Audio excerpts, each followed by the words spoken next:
Vivimos en un mundo en constante cambio que usted merece entender, porque es imposible interpretar la realidad que vivimos sin conocer cada uno de sus colores. Porque muchos son los tonos de la actualidad. Presentamos Matices. Una producción de Noticias Monumental.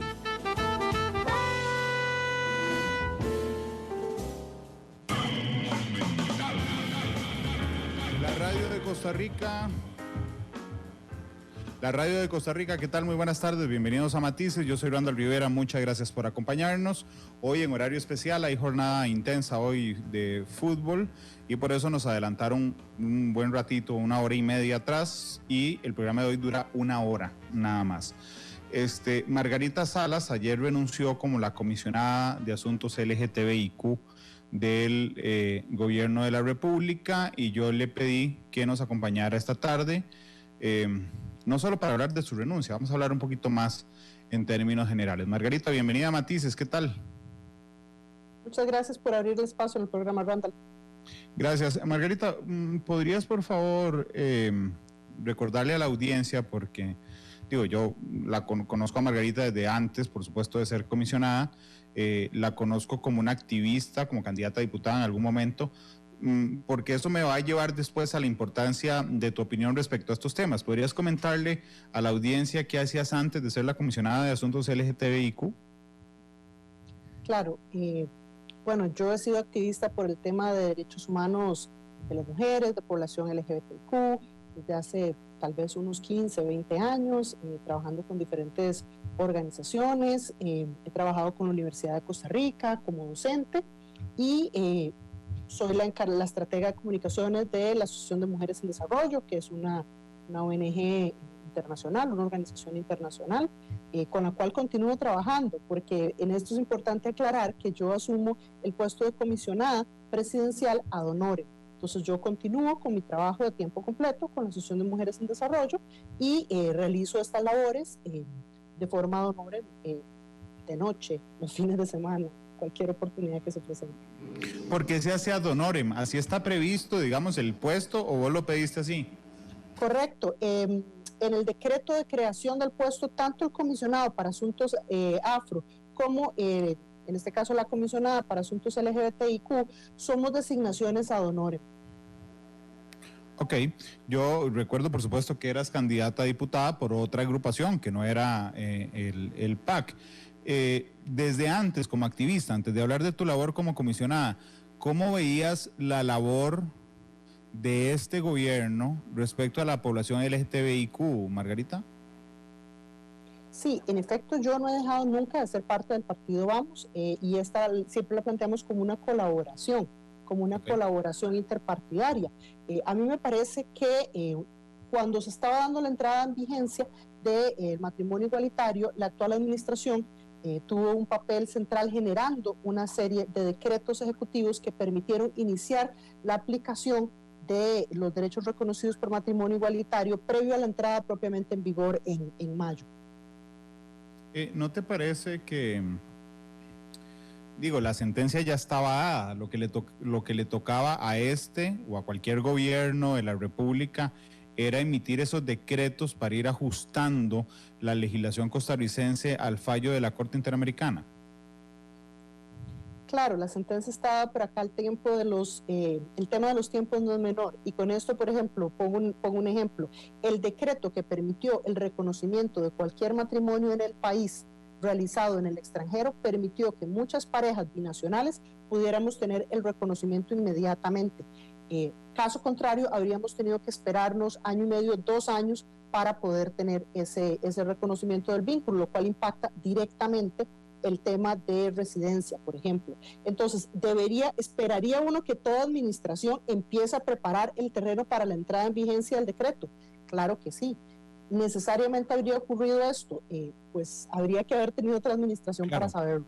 Ok, pero entonces, vos sí sentiste, antes de ser comisionada, que el gobierno cumplía su palabra. Estaba leyendo un día de estos el plan de gobierno del presidente Alvarado y efectivamente, había una propuesta de un respeto completo no solo un respeto completo, sino un impulso, digamos, al cumplimiento de los derechos humanos, que es diferente.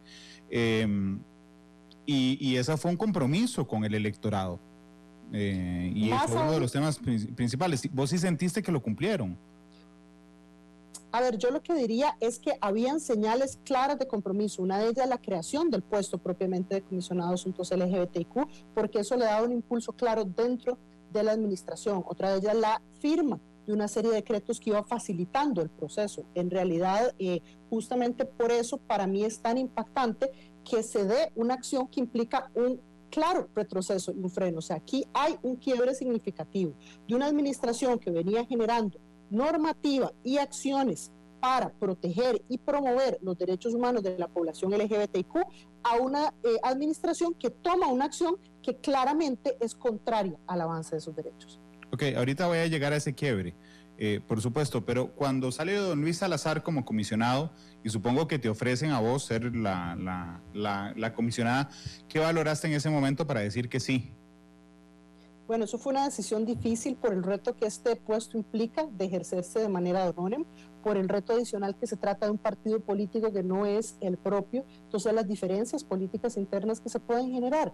Para mí lo central acá era la protección de los derechos humanos de la población LGBTQ, la oportunidad que el puesto daba de promover políticas públicas y cambios normativos y avances al interno de la administración. Margarita, ¿y te sentiste respaldada desde junio del año pasado, que fue cuando te convertiste en comisionada?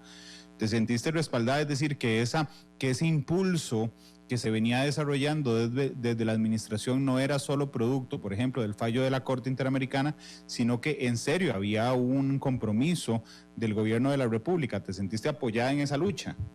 Sí, yo sentí respaldo en el sentido de que incluso tuve la oportunidad de atender un consejo de gobierno ampliado en el cual la presidencia explícitamente hizo un llamado a los ministros y ministras y los diferentes jerarcas, planteándoles la importancia de continuar con el proceso de capacitación y con las diferentes iniciativas que se estaban realizando. Entonces, sí, a mí me parece que había un respaldo claro. Ok, ¿por qué? Vamos a ver, es que yo cuando leía lo de la objeción de conciencia, yo decía, qué cosa más rara. O sea, si yo Randall, conozco sobre el tema de derechos humanos, por ejemplo, y si lo conozco y lo entiendo, lo voy a respetar, y por lo tanto recibiré, digamos, esa capacitación de buena gana. ¿Okay? Quienes necesitan la capacitación para entender esa situación son los que de mala gana reciben el cumplimiento de los derechos humanos. Entonces, al darle una herramienta a los que dicen, a los que hoy se oponen, ¿verdad? Realmente la capacitación pierde toda la razón de ser. Contame, por favor, cómo se venía capacitando, cómo se planeaba capacitar, no sé si se venía haciendo a todo el aparato público respecto a estos temas. Sí, en realidad la Estrategia Nacional de Capacitación y Sensibilización en materia de derechos humanos y población LGBTIQ era la columna vertebral del trabajo que se venía haciendo. Se coordinaba directamente con las comisiones institucionales, que hay en más de 58 instituciones públicas a nivel nacional. Se contaba también con el apoyo de una alianza multisectorial para darle seguimiento al trabajo de las comisiones. Y a la fecha hemos capacitado más de 20,000 personas funcionarias públicas en por lo menos 75 instituciones a nivel estatal. Era un plan que iba en varias fases, que planteaba una primera fase de sensibilización por medio de un curso virtual, también acciones de información, educación y comunicación, reportes que entregaban las instituciones y una segunda fase de profundización en la cual se planeaba hacer, digamos, una adaptación ya concreta de lo que esto implicaba a cada entidad. Margarita, ¿y ustedes encontraron alguna resistencia en este proceso primero de sensibilización? No solo resistencias, acciones de inconstitucionalidad concretas. Es decir, el año pasado, desde el Ministerio de Hacienda, varias personas funcionarias interpusieron una acción de inconstitucionalidad contra todo el proceso de capacitación. Ya previamente habían intentado unos recursos de amparo, pero como no había una afectación directa, la sala los había rechazado y le recibe la acción de inconstitucionalidad. Para esto se preparó una respuesta desde las diversas instituciones públicas hacia la sala constitucional. Es decir, la administración está consciente no solo de que hay resistencia, sino intentos concretos de traerse abajo el proceso de capacitación. Esa acción de inconstitucionalidad no ha sido resuelta. No ha sido resuelta. La sala la admitió para estudio, siguió el proceso, pero no ha sido resuelta aún. Okay. A mí me interesa mucho el antecedente jurisprudencial. Cuando se presentan los amparos por esta situación y se rechazan, los argumentos de rechazo eran por forma. O sea, por Correcto. Forma es que la sala decía, señores, esto no es un amparo, es una acción. Ok, no entró nunca al fondo. No, la sala no ha entrado al fondo de este tema de capacitación, pero a mí personalmente me preocupa mucho el antecedente que hay en el caso del juez Porras, en el cual la sala constitucional falla a favor del juez Porras y plantea que él puede hacer objeción de conciencia para evitar casar a una pareja de personas del mismo sexo. Sí, digo, la respuesta de la Corte Interamericana vino a ajustar, digamos, el criterio general legal del Estado costarricense respecto a permitir, digamos, las uniones de personas del mismo sexo. Sin embargo, pese a los decretos, el avance interno se ha encontrado un montón de piedras en el camino. La primera de ellas, la Sala Constitucional, que aunque ratifica, digamos, la respuesta de la Corte Interamericana, hace una cosa muy rara. O sea, y yo le invito a la audiencia a analizar esto sin pasiones. Nótese que, por ejemplo, la Sala Constitucional dice, efectivamente es inconstitucional la norma que las prohíbe, ¿ok? Pero vivamos 18 meses con una norma inconstitucional mientras se ajustan las cosas. Y uno dice, qué raro, es como que yo vaya a la sala hoy porque me pidan, no sé, voy a poner un ejemplo, porque me prohíban tener barba. Ok, y entonces yo alego que es inconstitucional, y entonces la sala me va a responder y me va a decir, sí, Randall, usted tiene razón, es inconstitucional, pero viva con la inconstitucionalidad 18 meses y después se puede dejar la barba después de 18 meses. Es decir, realmente es un contrasentido jurídico. Esa es, y quería por favor su opinión, Margarita, esa es la primera piedra, o una de las primeras piedras en el camino que se han ido encontrando en el aparato público costarricense y legislación respecto a la entrada en vigencia en todo su esplendor de las uniones de personas del mismo sexo y de las garantías de igualdad a la población LGTBIQ. Correcto. Esto no es nuevo en América Latina. En Colombia también sucedió una situación similar. Cuando se dio la aprobación vía la Corte, también se estableció un plazo, en el caso de ellos fue de 2 años, para la adecuación de la normativa y tampoco sucedió y también tuvo que entrar en vigencia. Recordemos además también que hubo en las últimas semanas, antes de que se venciera el plazo, un intento en la Asamblea Legislativa de presentar una solicitud para que se volviera a extender el plazo y no entrara en vigor. Es que es importante entender que cuando hay cambios en normativa que toca aspectos sustanciales de la convivencia y de la configuración social, no es como que los grupos que se oponen van a nada más aceptarlos tranquilamente, ¿verdad? Acá hay resistencia activa de personas que no consideran que las personas LGBTIQ debamos tener los mismos derechos que las personas heterosexuales o cisgénero.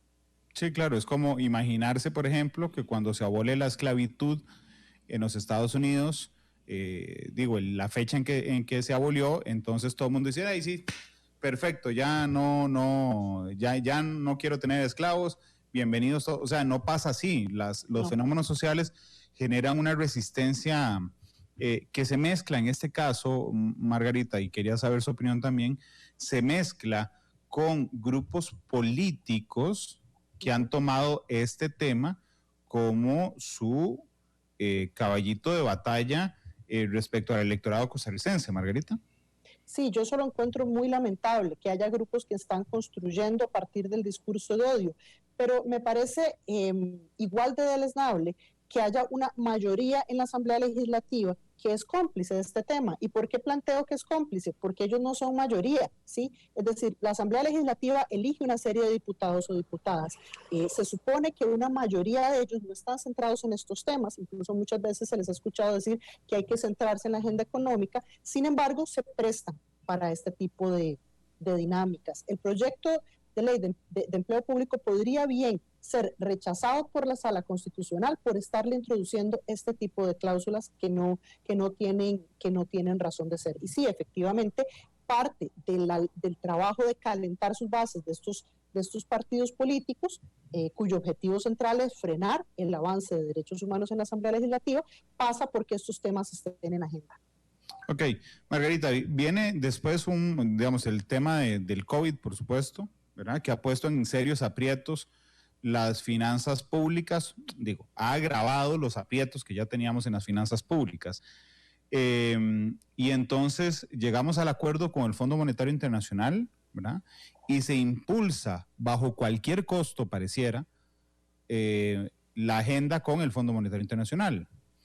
En algún momento, antes de que pasó lo que pasó, que ahorita llegamos a eso, pero en algún momento usted temió, alguien le dijo, la ministra de la Presidencia, el presidente de la República, que podría estar en juego algo relacionado con la población LGTBIQ respecto a la necesidad de aprobar la legislación con el Fondo Monetario Internacional.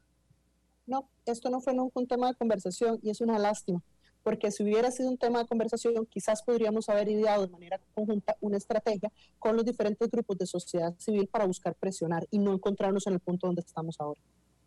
Ok, ¿usted cuándo se dio cuenta que esto era una moneda canje? Y voy a explicarle a la audiencia una cosa. A cambio de votos para de mociones específicas respecto a la ley de empleo público que el gobierno necesita a toda costa para afrontar la negociación con el Fondo Monetario Internacional, entonces diputados, se dieron a la pretensión de aprobar que los funcionarios públicos, que son los que necesitan las capacitaciones para sensibilizarse en estos temas, puedan decir que no quieren recibir esos temas. Se llama objeción de conciencia.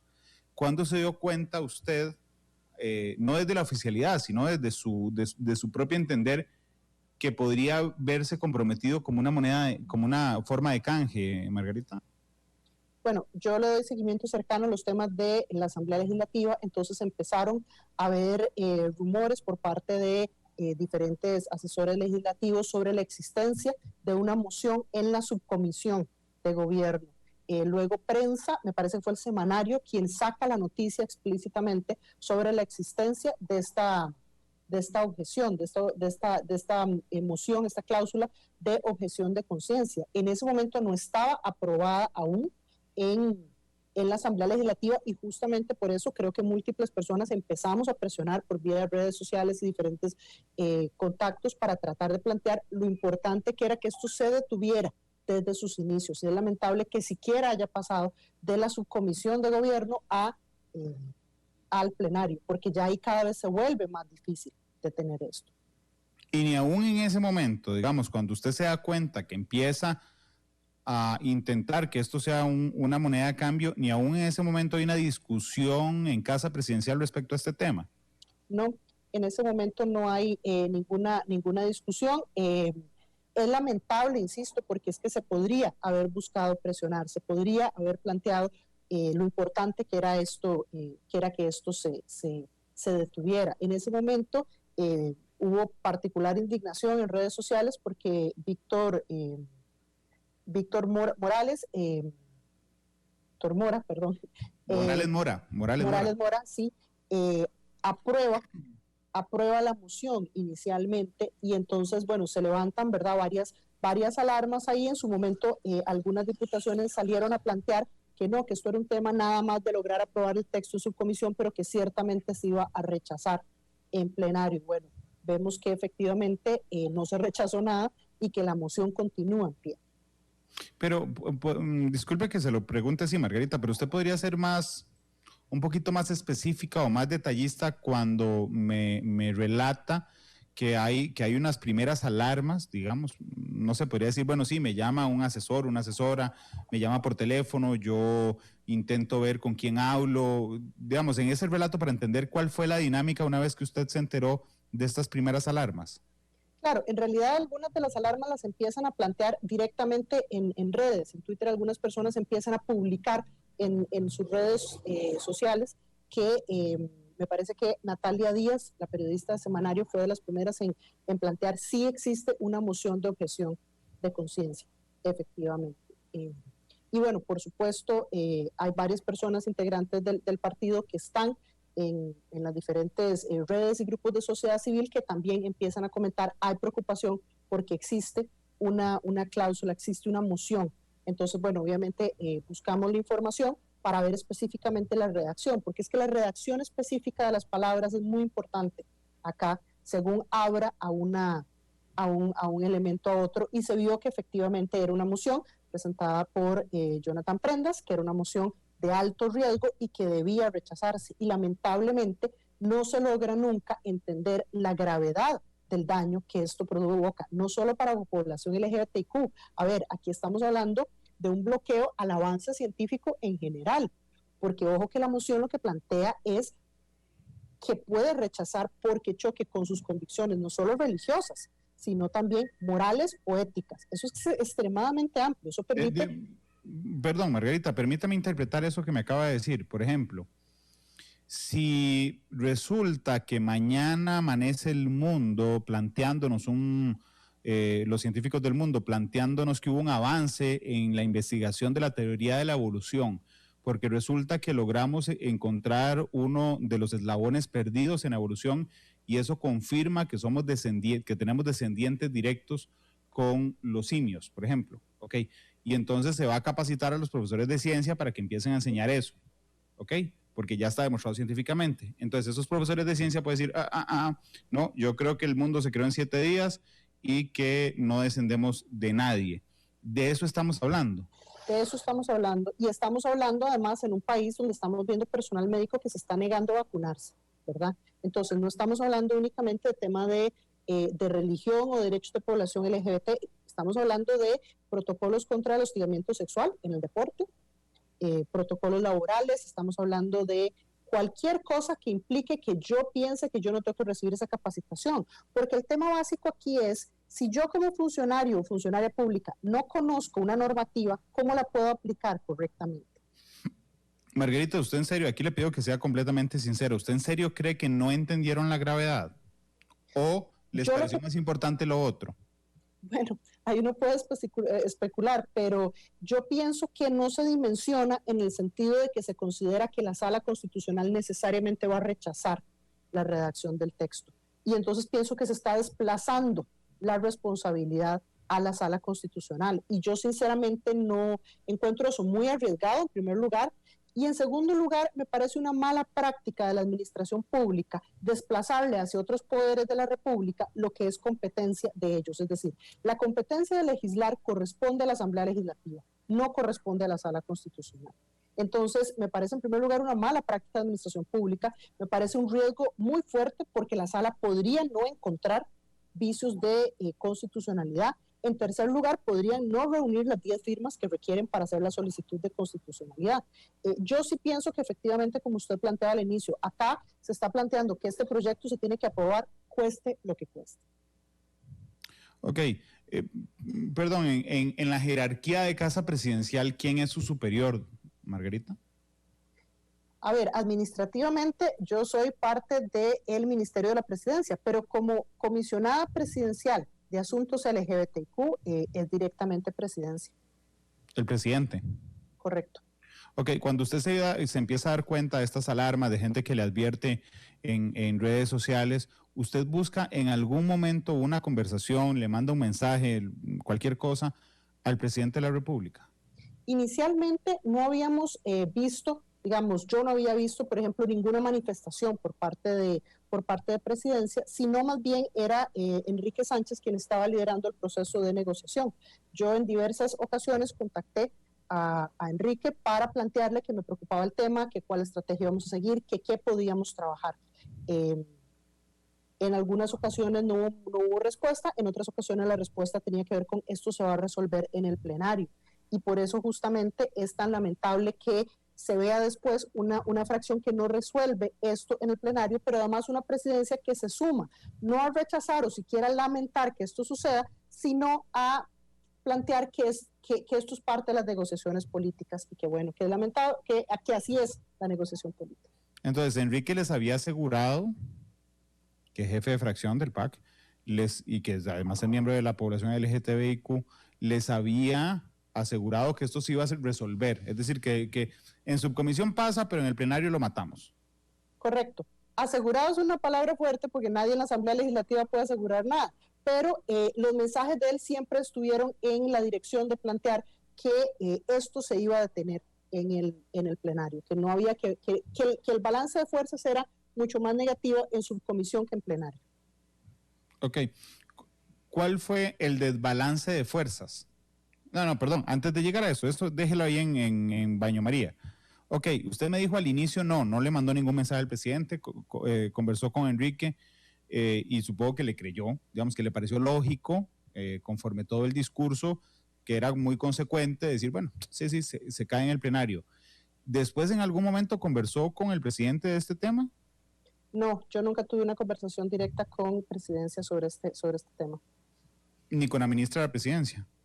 No, la ministra, parte del tema acá es que el trabajo mío cotidiano suele ser más directamente de la coordinación con las diferentes comisiones y subcomisiones. No hay como una relación cercana o continua de comunicación con ministerio y con Ministerio de la Presidencia o con el presidente propiamente, justamente por el tipo de agenda claro, que maneja la presidencia. Entiendo, pero este era un tema, digamos, era un tema gravísimo.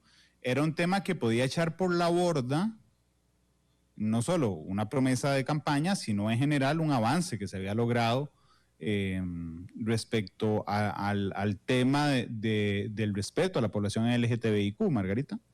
Claro, lo que pasa es que quien, digamos, lidera estos procesos de negociación es, bueno, en ese momento la jefatura de la fracción. En la última semana también quedó claro un papel mucho más proactivo del Ministerio de la Presidencia, ¿verdad? Que estaba buscando resolver y limar algunos elementos. A mí me parece evidente y quizás por eso para mí el rompimiento es inevitable, porque es que no estamos frente a la misma situación de pesca de arrastre, ¿sí? Donde de pronto no están los votos, pero hay un mensaje claro desde presidencia de esto llega hasta acá y no se va a aceptar. No, por el contrario, hay en este caso un mandato o una iniciativa clara desde presidencia del proyecto debe aprobarse y liderando el proceso de negociación con las fracciones. Ok, entonces en el momento en que la moción se aprueba, la de objeción de conciencia, digamos, ese es el instante en el que usted se da cuenta que eso va a pasar. Claro. No tiene aviso. No, es que en la Asamblea Legislativa, hasta que las cosas no sean definitivas, no hay manera de darlas por ciertas. Está bien, pero no le mandó Enrique un mensaje diciendo, mira, estamos jodidos, no va a pasar lo que pasó, no hubo nada. No hubo ninguna comunicación, digamos, que planteara más allá que efectivamente que efectivamente no se contaba con los votos para avanzar. Ok, usted se da cuenta de la aprobación de la moción. Correcto. Ok, ¿el aporte de quién en la Asamblea Legislativa es el que logra esa aprobación? Pues el aporte de un conjunto de fracciones, porque son votos, en este caso, de Liberación Nacional, de el bloque de independientes, bajo la bandera de Nueva República, de algunas diputaciones del PAC. Aquí, digamos, el tema es que como el texto entra de subcomisión, ¿cierto? Entonces, entra de subcomisión con la moción. Más bien, lo que sucede es que hacían falta votos para aprobar la moción que eliminara el texto, ¿sí? Entonces, Paola Vega hace una primera presentación. Sí, perdón, es al revés. Sí, exactamente. Entonces, Paola Vega hace una primera moción para eliminarlo, no cuenta con los votos, incluidos los votos de varios de sus compañeros y compañeras de bancada. José María Villalta después presenta otras mociones, alrededor de 8 mociones, para buscar al menos colocarle algunos límites a esa moción. Aquí tampoco se cuenta con los votos de las diferentes fracciones, el texto permanece. Siempre existe la posibilidad de que la Asamblea votara en contra del proyecto de ley de empleo público. Ok, y cuando usted se da cuenta que ya no se logró frenar hasta ese instante, esa moción, ¿le reclama a alguien, Margarita? Yo, pues naturalmente le envío un mensaje a Enrique planteando, ¿verdad?, qué sucede, y le planteo que yo pues tengo interés en plantear una renuncia porque me parece insostenible el proceso. Yo renuncio como una forma de plantear lo más fuerte que puedo una denuncia sobre el tema de que la presidencia está retirando la voluntad política, porque uno no puede ser una instancia que promueve un proceso de capacitación y al mismo tiempo promueve una moción de objeción de conciencia que elimina la obligatoriedad de esa capacitación. Sí, les derrucharon el piso desde adentro. Correcto. En palabras muy ticas. Sí, al proceso, me refiero al proceso. Ok, y entendiendo que eso era una comunicación entre la comisionada LGTBIQ y el jefe de fracción del PAC, o sea, de la fracción oficialista, ¿me puede decir qué le contestó Enrique? No hubo ninguna respuesta. ¿No le contestaron? No hubo ninguna respuesta. Enrique después envió un mensaje que me parece que es un mensaje más general por el tipo de redacción, ¿verdad? Planteando lo difícil que encontraba esta situación, el reto que esto implicaba para la administración, ¿verdad? Y cómo desde su óptica, pues la ausencia del proyecto de ley con el Fondo Monetario Internacional no permitía que el Estado garantizara ningún tipo de derechos porque no permitía que el Estado operara, básicamente. O sea, yo creo que, según yo comprendo del mensaje, la lógica que hay en algunos sectores es que que la no obtención, la no aprobación de este proyecto es peor que cualquier otro mal porque hace que el Estado no pueda operar. Y si el Estado no puede operar, no puede garantizar ningún derecho. Bueno, seguramente esa es la lectura que están haciendo. Por lo que sé de usted y lo que me ha dicho hoy, supongo que usted piensa que es un chantaje político. Yo lo que pienso es que cada administración tiene sus prioridades. Yo no encuentro difícil de entender que quien se encuentra en la administración esté particularmente preocupado por el tema de recursos, pero es que a mí me parece que, y yo planteaba esto en la carta, ese bienestar económico para quién es, si se debe construir a costa de los derechos humanos de las mujeres, de la población LGBTQ y de los grupos en mayor situación de exclusión.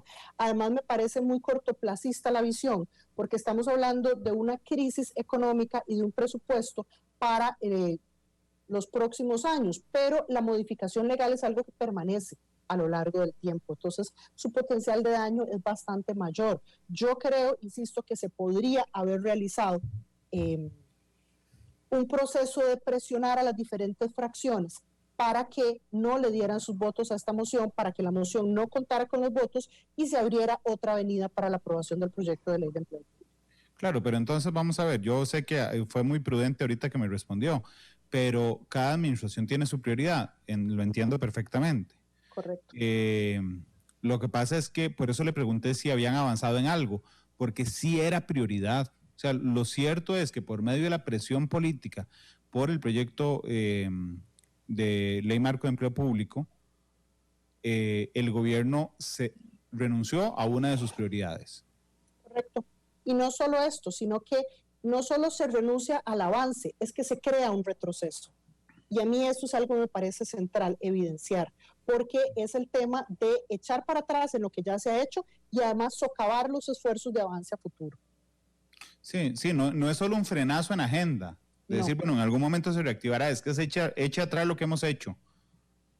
No solo eso, sino que manda un mensaje que es un mensaje muy problemático de validación de los discursos antiderechos, que básicamente plantea que las creencias personales, de la índole que sean, tienen un rango equivalente a la ley, ¿sí? Es decir, que yo puedo o cumplir las leyes o tener mis creencias personales, como si esos fueran elementos equivalentes.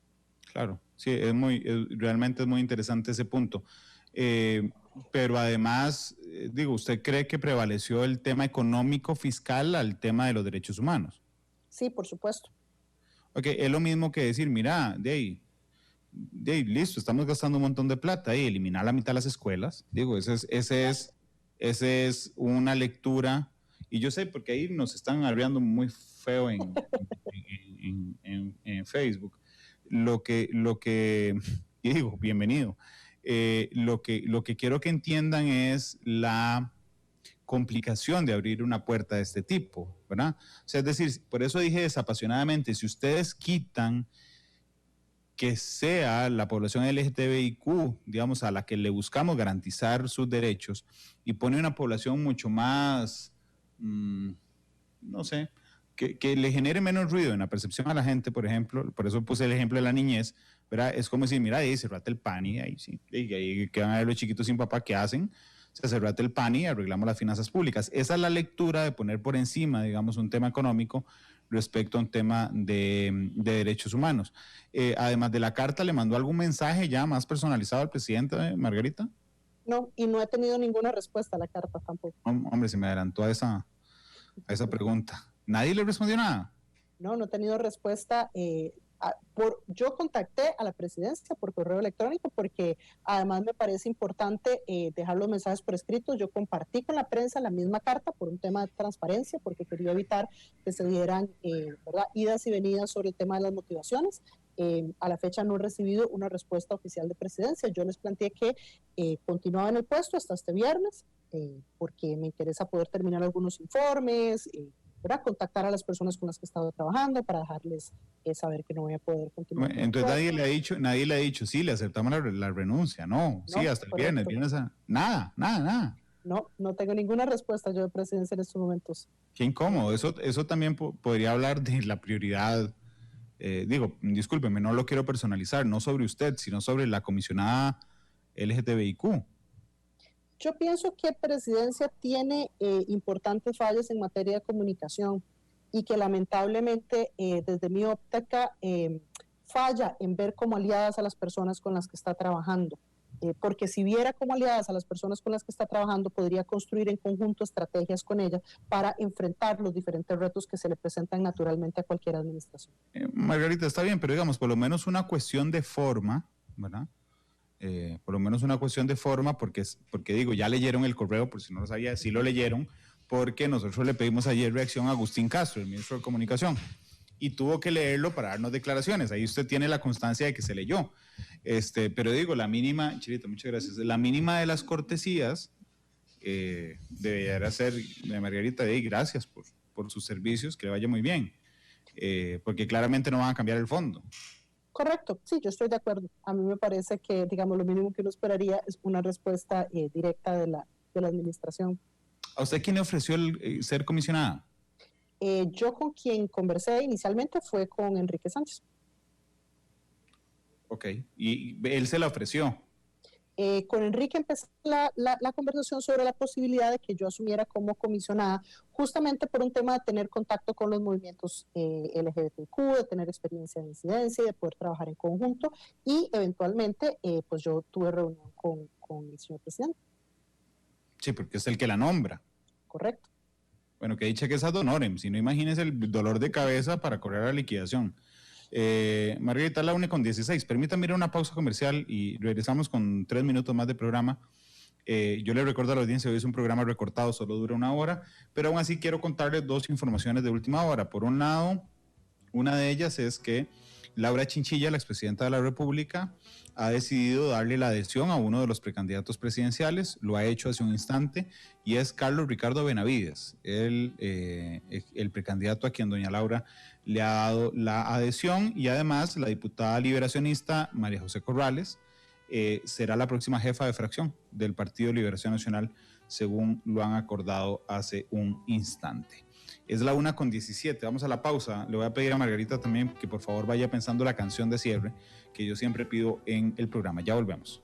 Hoy, Margarita, una vez que se ha dado este retroceso, bueno, no ha generado efectos porque no se ha aprobado, pero realmente,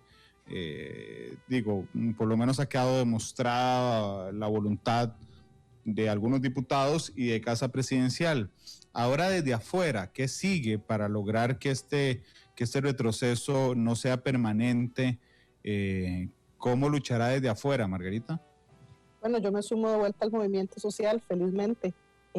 Continuaremos haciendo presión e incidencias de la Asamblea Legislativa, en primer lugar, para que le retiren el voto al proyecto de ley de empleo público. En segundo lugar, para buscar que hayan suficientes diputaciones que firmen la consulta de constitucionalidad, si es que de todos modos fuese aprobado. Y en tercer lugar, una vez aprobado, porque necesitaríamos que una vez entre en vigencia, interponiendo acciones de inconstitucionalidad frente al recurso y si no, eventualmente llevando el caso ante la Comisión Interamericana de Derechos Humanos. Margarita, ¿alguien del gobierno le ha expresado su solidaridad después de digo, aquí sí es privado, así que no tiene que decirme quién, pero alguien se la ha expresado. Sí, efectivamente, hay muchas personas dentro de la actual administración que están profundamente molestas y en desacuerdo con el avance de este proyecto de ley. Incluso jerarcas. Sí, efectivamente. Ok, dije que no tenía que decírmelo, pero no sé si quiere decírmelo.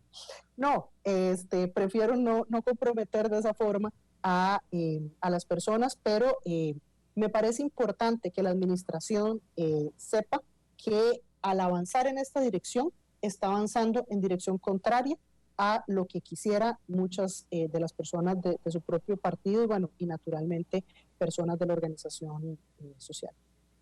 Margarita, le agradezco muchísimo que me haya aceptado la entrevista y que me acompañara el día de hoy. Muchas gracias. Gracias a usted, Randa.